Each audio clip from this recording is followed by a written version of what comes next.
जय जोहार, नमस्कार। दैनिक छत्तीसगढ़ चैनल देख रहे हैं आप और छत्तीसगढ़ प्रदेश की आज की सभी प्रमुख बड़ी खबरों को एक एक करके हम आपको विस्तार से बताएंगे। इससे पहले अगर आप छत्तीसगढ़ प्रदेश के हैं, छत्तीसगढ़ समाचार ठीक इसी प्रकार रोजाना देखना चाहते हैं तो नीचे लाल कलर का सब्सक्राइब बटन दिया है, जिसे दबाकर इस चैनल को आपको सब्सक्राइब करना है। शुरुआत सबसे पहली बड़ी खबर के साथ करते हैं। छत्तीसगढ़ में इलेक्ट्रिक व्हीकल पॉलिसी की तैयारी की जा रही है।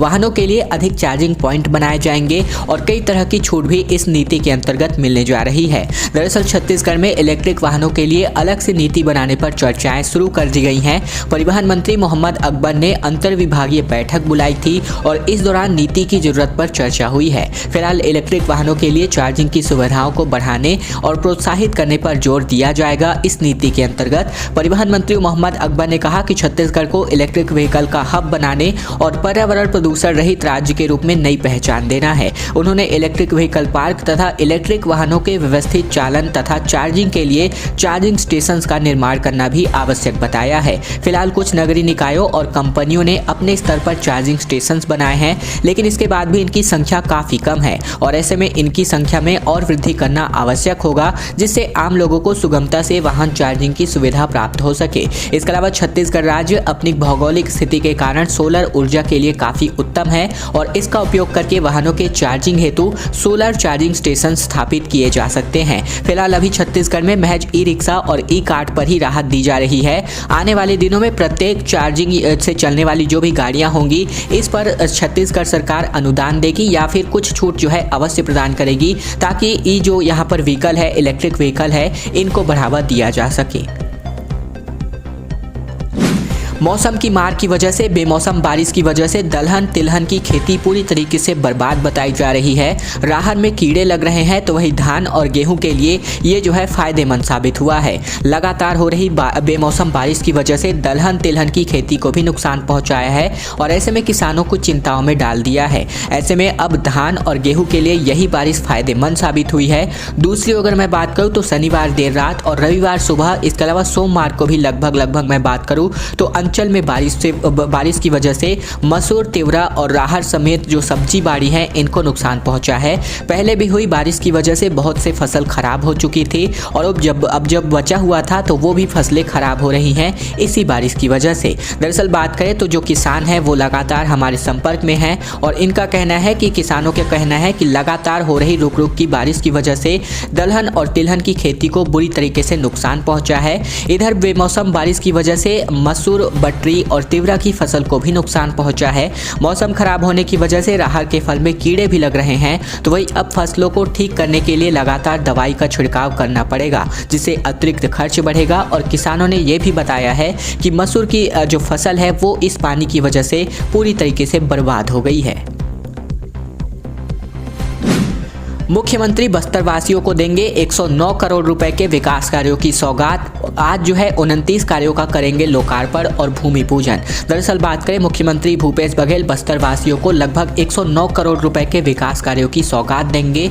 मुख्यमंत्री अपने जगदलपुर प्रवास के दौरान बालीकोंटा में स्थित अमृत मिशन योजना अंतर्गत निर्मित सीवरेज मास्टर प्लांट लोकार्पण सहित विभिन्न विकास कार्यों का लोकार्पण एवं भूमि पूजन करेंगे। इसमें 41.31 करोड़ रुपए से अधिक के 21 कार्यों का लोकार्पण और 68 करोड़ 10 लाख रुपए से अधिक के 8 कार्यों का भूमि पूजन शामिल है। मुख्यमंत्री बघेल जिन कार्यों का लोकार्पण करेंगे उनमें 3 करोड़ 14 लाख रुपए की लागत से सोनपुर सिमोड़ा उड़ियापाल और फरसी गांव मार्ग सम्मिलित है।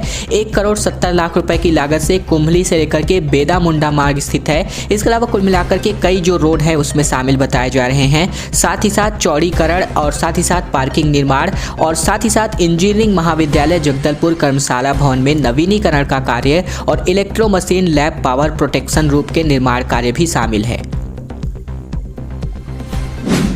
घोषणा के 6 माह बाद जो है आखिरकार सारंगढ़ जिले के लिए सेटअप किया जा रहा है। अफसरों समेत 108 कर्मचारी फिलहाल नए जिले का काम संभालने वाले हैं। छत्तीसगढ़ के रायगढ़ जिले से अलग होकर बने नए जिले सारंगढ़ के परिसीमन को लेकर के एक और जहां विरोध हो रहा है, तो वहीं दूसरी ओर जिले के सेटअप के लिए तैयारियां शुरू की गई हैं। जिला प्रशासन ने नए जिले के लिए 108 पदों का सेटअप तैयार किया है। नए जिले के सेटअप में एक कलेक्टर, एक अपर कलेक्टर, एक संयुक्त कलेक्टर सहित 4 डिप्टी कलेक्टर होंगे। लिए अधीक्षक व अन्य पदों को मिलाकर के 108 पदों का सेटअप तैयार किया जा रहा है। जिला प्रशासन ने राज्य शासन को इसे अनुमोदन के लिए भेजा है। ऐसे में परिसीमन में किसी भी तरह का फेरबदल होगा, इसकी कम संभावनाएं हैं। हालांकि स्थानीय विधायक सहित सरिया, बरमकेला और बिलाईगढ़ के लोगों को भी नए परिसीमन में फेरबदल की आस है। दरअसल बीते साल अगर मैं बात करूं तो 15 अगस्त को मुख्यमंत्री भूपेश बघेल ने सारंगगढ़ को पृथक जिला बनाने की घोषणा की थी और इसके बाद से ही नए जिले के बंटवारे को लेकर के विरोध की स्थिति अब भी जारी है। ऐसे में सरिया, बरमकेला के लोगों ने सारंगगढ़ जिले में नहीं जाने की मांग को लेकर के अपनी आपत्ति दर्ज कराई थी। इधर बिलाईगढ़ के लोगों ने भी बंटवारे को लेकर के हाईकोर्ट में याचिका दायर कराई है और इन सब के बीच नए जिले के लिए सेटअप की तैयारियां शुरू हो गई हैं। जिला प्रशासन ने पूर्व में अनुमोदित नक्शे के आधार पर ही 108 अधिकारी कर्मचारियों का सेटअप तैयार किया है। एक बुरी खबर है नदियों में खेती करने वाले जो किसान भाई हैं उनके लिए, क्योंकि नदी में खेती करने वालों की चिंता अब बढ़ती हुई दिखाई दे रही है। तीसरी बार क्यारियों तक जो महानदी का पानी है पहुंच गया है, क्योंकि महानदी का जलस्तर बढ़ चुका है। तेज धार में एक बार फिर से जो बीज लगाए गए थे वो बढ़ गए हैं। दरअसल बात करें बेमौसम बारिश की वजह से नदी में खेती करने वाले किसानों को अब चिंताएं होने लगी है। 2 बार इससे पहले नदी के तेज बहाव की वजह से फसल का बीज बह गया था और अब यह तीसरी बार जब किसानों ने इस उम्मीद से बीज रोपे कि शायद अब बारिश से नुकसान नहीं होगा, लेकिन तीसरी बार भी किसानों की मेहनत पर पानी फिर गया। बैराज से पानी छोड़ने के कारण 3 से 4 दिन पहले बनी जो तरबूज, खरबूज और ककड़ी सहित अन्य फसल की जो क्यारियां थी वो पानी में पूरी तरीके से डूब गई और पानी की तेज धार में सारे बीज बह गए और इस सीजन में तीसरी बार किसानों को यह नुकसान उठाना पड़ा है। इस बार ग्रीष्मकालीन सीजन में रसीले फलों का स्वाद देर से चखने को मिलेगा, क्योंकि बारिश के चलते फसल की बुआई नहीं हो पा रही है और वही बैराज वाले भी बारिश होने के कारण ऊपरी पानी गंदा ना हो इसलिए गेट खोल देते हैं। इसकी वजह से इनकी फसल भी बह जा रही है और अब तक लग जाते थे फूल और खाद डालने का समय था। ऐसे में किसानों ने बताया कि नवंबर माह से खेती की शुरुआत हुई थी और दिसंबर माह में बुआई हो गई थी, लेकिन जनवरी माह के अंत में फूल लगना शुरू हो जाता है, लेकिन खाद डालने का समय भी अब आ गया है और इस वजह से फरवरी तक फल आने लगते हैं। लेकिन इस बार फसल 2 महीने पीछे से चल रहा है। और अब एक बड़ी खबर आ रही है। दुर्ग पुलिस ने बजरंगियों पर भांजी है लाठी, क्योंकि दुर्ग कोतवाली का घेराव करने के लिए कार्यकर्ता पहुंचे हुए थे। चक्का जाम करने पर कार्यवाही की गई है। दुर्ग पुलिस ने एक बार फिर से कोतवाली थाने का घेराव करने पहुंचे बजरंग दल के कार्यकर्ताओं पर जमकर लाठियां भांजी हैं। बजरंगी अपने कार्यकर्ताओं के खिलाफ कुछ दिन पहले हुई FIR का विरोध कर कार्यवाही को वापस लेने की मांग कर रहे थे। इसके बाद जब पुलिस ने उन्हें उनकी नहीं सुनी तो मामला और बढ़ गया और बजरंगी रोड जाम करने पहुंच गए। इसके बाद से ASP सिटी जो संजय ध्रुव है, इन्होंने खुद लाठी उठा करके उन्हें खदेड़ा।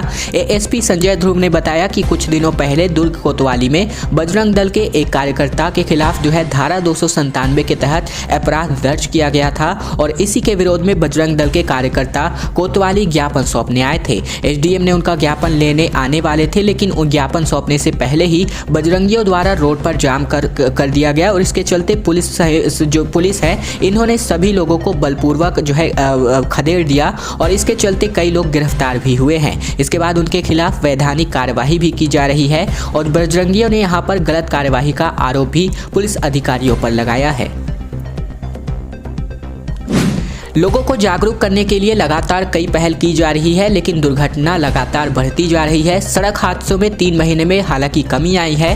ब्लैक स्पॉट पर भी लगभग एक ही घटना में मौत के आंकड़े बढ़े और एक ही घटना में घटे भी हैं। दरअसल बात करें प्रदेश में सड़क हादसों में मरने वालों की संख्या इस बार बड़ा इजाफा हुआ है। इस साल बात करें तो 12,347 सड़क दुर्घटनाएं हुई हैं, जिनमें 5,313 लोगों की जान अकेले रायपुर से गई है। ऐसे में पिछले साल की तुलना में 707 ज्यादा लोगों की जान इस वजह से चली गई है। चौंकाने वाली बात यह है कि एक ही घटना में कई लोगों की मौत का नया ट्रेंड सामने आया है। अब इस पर रोक लगाने के लिए प्लानिंग की जा रही है। हालांकि राहत की बात यह है कि पिछले साल की तुलना में इस बार अक्टूबर से दिसंबर तक सड़क हादसे और मरने वालों की संख्या में कमी हुई है। ब्लैक स्पॉट घटे हैं, यानी कि जहां पर ज्यादा एक्सीडेंट्स होते हैं वो घटे हैं। इस साल 12 महीने में सड़क दुर्घटनाओं के आंकड़े चिंताजनक है। कई एजेंसियों की लगातार कोशिशों के बावजूद साल दर साल दुर्घटना घटनाओं और उनमें होने वाली मौतों की संख्या बढ़ती जा रही है। इस बार एक ही घटना में कई लोगों की मौत का ट्रेंड भी सामने आया है। अधिकारियों के मुताबिक बोरगांव में एक ही घटना में 9 लोग और गरियाबंद में 5 लोगों की मौत हुई थी। ऐसी कई घटनाएं सामने आई हैं और ज़्यादातर ये घटनाएं ग्रामीण क्षेत्रों में हुई है, जहां लोग ट्रैक्टर, पिकअप या फिर मालवाहक में किसी सामाजिक कार्यक्रम में जा रहे थे, तब दुर्घटना हुई। और इसमें भी यही बातें सामने आई हैं कि ड्राइवर थका हुआ था और उसने शराब भी पी थी। इस वजह से बड़ी दुर्घटनाएं हुई है और लगातार कई ऐसे मामले इसी को लेकर के सामने आ रहे हैं और इसको कम करने के लिए लगातार अभियान भी छत्तीसगढ़ सरकार की ओर से बढ़ाए जा रहे हैं।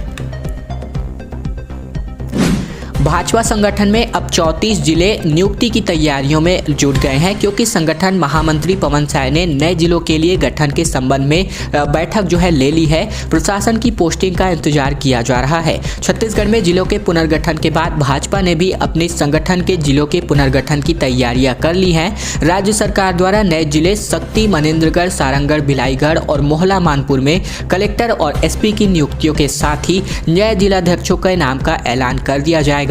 इसके साथ ही भाजपा में संगठन जिलों की संख्या बढ़ाकर 34 की जाएगी। हालांकि अभी मंडलों का पुनर्गठन किया जाएगा। प्रदेश भर में फिलहाल अभी 405 मंडल है। राज्य सरकार ने स्वतंत्रता दिवस के मौके पर 4 नए जिले बनाने की घोषणा की थी। हालांकि अभी भी प्रशासनिक तौर पर नए जिले अस्तित्व में नहीं आए हैं और एक जिले, जैसा कि मैंने अभी आपको बताया, शक्ति के लिए यहाँ पर जो कामकाज है वो प्रारंभ किए गए हैं। ऐसे में दावा आपत्तियों के निराकरण के लिए प्रक्रियाएं चल रही हैं और इधर भाजपा ने भी नए संगठन जिलों के लिए कवायद शुरू कर दी है। प्रदेश संगठन महामंत्री पवन साय ने हाल ही में जिलों का दौरा करके प्रस्तावित जिलों की रूपरेखा पर बातचीत की है और ऐसे में संगठन जिलों का बंटवारा भी प्रशासनिक आधार पर किया जाएगा। प्रदेश अध्यक्ष विष्णुदेव साय के मुताबिक संगठन के स्तर पर नए जिलों की रूपरेखा पर बात की गई है। फिलहाल कलेक्टर और एसपी की नियुक्तियां नहीं हुई हैं और इसके बाद भाजपा जिलाध्यक्षों का ऐलान कर देगी। इस तरह संगठन के नए जिले भी अस्तित्व में आ जाएंगे।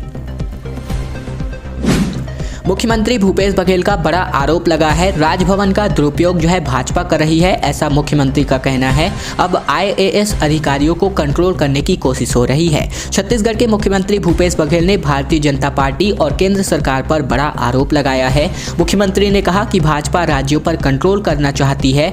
एक तो वे राजभवन का दुरुपयोग कर रहे हैं, दूसरी तरफ आईएएस अधिकारियों को कंट्रोल करने की कोशिश कर रहे हैं। मुख्यमंत्री भूपेश बघेल ने कहा कि अखिल भारतीय सेवा के अधिकारी वैसे भी डेपुटेशन पर तो जाते ही हैं, पर कोई ज्यादा चाहता है तो रोकते भी नहीं है। ऐसे में भारत सरकार मांगती है कि भारत सरकार मांगती है उसको भी मना नहीं करते, लेकिन इसके लिए राज्य की सहमति होती है। अपनी आवश्यकता के अनुसार कुछ दिन रोक भी लेते हैं, भेज भी देते हैं। इस प्रकार के वार्तालाप चलता रहता है और काम रुकता नहीं। लेकिन अब इस तरह के करेंगे कि कोई अधिकारी राज्य में अच्छा काम कर रहे हैं तो उसे अचानक केंद्र में ले जाया जाए तो राज्य का नुकसान होगा। इस बदलाव के माध्यम से भय बनाए रखेंगे कि यह संघीय व्यवस्था के लिए उचित है। दरअसल मुख्यमंत्री ने बताया कि इस विरोध में उन्होंने पत्र लिखा है और राजस्थान के मुख्यमंत्री अशोक गहलोत और दूसरे राज्य भी ऐसे पत्र लिख करके लगातार अपना विरोध केंद्र के प्रति दर्शा रहे हैं। केंद्र की इस नीति पर मुख्यमंत्री बात कर रहे थे।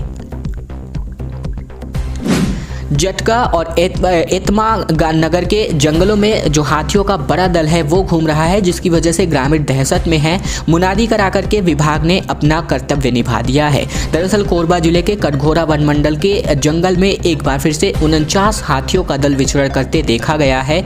ये हाथी झुंड जटका और एतमा नगर रेंज में अलग अलग झुंड बना करके घूम रहे थे। दरअसल कोरबा जिले के कटघोरा वन मंडल के जंगल में एक बार फिर से 49 हाथियों का दल विचरण करते हुए देखा गया है। ये झुंड जटगा और एतमा नगर के रेंज में अलग अलग इलाकों में घूम रहे हैं। बताया जा रहा है कि पिछले कुछ दिनों से जो पहले हाथी गांव में घुस गए थे और कई मकानों को भी नुकसान पहुंचाया था, जिसके बाद से इलाके में दहशत का माहौल है। गांव के वालों ने इस बाबत भी सूचना वन विभाग को दी थी, जिसके बाद से वन अमला लगातार हाथियों की मॉनिटरिंग कर रहा है। फिलहाल हाथियों का ये दल जंगल में है। हालांकि जंगल से सटे गांवों के लोगों के बीच डर का माहौल बन गया है और वो रात में जागने को मजबूर हो गए हैं। आरंग के बवाल पर मंत्री की सफाई सामने आ रही है। दरअसल पिछले दिन हमने आपको जो है मंत्री शिव कुमार डहरिया के जो कार्यक्रम है उसमें झड़प की जो वीडियो है और न्यूज़ जो है वो बताई थी। इसी को लेकर के प्रेस कॉन्फ्रेंस की गई है। शिव डहरिया ने कहा कि किसी से मारपीट नहीं हुई है, भाजपा के लोग शराब पी करके हंगामा कर रहे थे, उन्हें बस हटाया गया। दरअसल आरंग के रीवा ग्राम में ग्रामीण के साथ बदसलूकी और मारपीट के आरोपों से घिरे नगरीय प्रशासन एवं विकास मंत्री डॉक्टर शिव कुमार डहरिया ने सोमवार को अपनी सफाई दी है। कांग्रेस के प्रदेश मुख्यालय राजीव भवन में पत्रकारों से चर्चा में उन्होंने कहा कि वहां किसी भी प्रकार से मारपीट या बदसलूकी नहीं हुई है। भाजपा के कुछ लोग शराब पी करके हंगामा कर रहे थे, उन्हें हटाया गया है। और अब अंत में बात कवर्धा की बेटी की, जिन्होंने लद्दाख में अपनी बड़ी उपलब्धियां पाई हैं। यूटी कांगरी की 6080 मीटर ऊंची चोटी इन्होंने फतह की है। बर्फ सर का चोट लगी फिर भी हौसला इन्होंने नहीं खोया। दरअसल छत्तीसगढ़ के कवर्धा की रहने वाली महिला कांस्टेबल ने लद्दाख में कवर्धा पुलिस का झंडा गाड़ करके पूरे प्रदेश का मान बढ़ा दिया है। उन्होंने लद्दाख की यूटी कांगरी की 6080 मीटर की ऊंचाई पर 24 घंटे में चढ़ करके चोटी पर पहुंच गई हैं। खास बात यह रही कि देश भर से सिर्फ 2 ही लोग इस लक्ष्य तक पहुंच पाए हैं, जिसमें कवर्धा की अंकिता गुप्ता का नाम भी शामिल है। बताया गया है कि चढ़ाई के दौरान उन्हें खासी परेशानियों का सामना करना पड़ा। कहीं बर्फ सरक रहा था तो कहीं दूसरी तरह की समस्याएं थी, जिसकी वजह से चोट भी लगी, मगर अपने हौसले से वे इस लक्ष्य तक पहुंच गई हैं। दोस्तों, आज की खबरों का सिलसिला बस ये तक का था। वीडियो अगर आपको पसंद आए तो इस वीडियो के नीचे लाइक बटन है, जिसे दबाकर इस वीडियो को आपको बहुत ही छोटा सा लाइक कर देना है। नीचे लाल कलर का सब्सक्राइब बटन भी दिया है, जिसे दबाकर इस चैनल को आपको सब्सक्राइब करना है, ताकि प्रतिदिन की महत्वपूर्ण खबरें, छत्तीसगढ़ समाचार बिना किसी रुकावट रोजाना हम आप तक पहुंचा सके। तो चैनल को सब्सक्राइब करने का बहुत ही छोटा सा काम आप लोगों को जरूर से कर लेना है।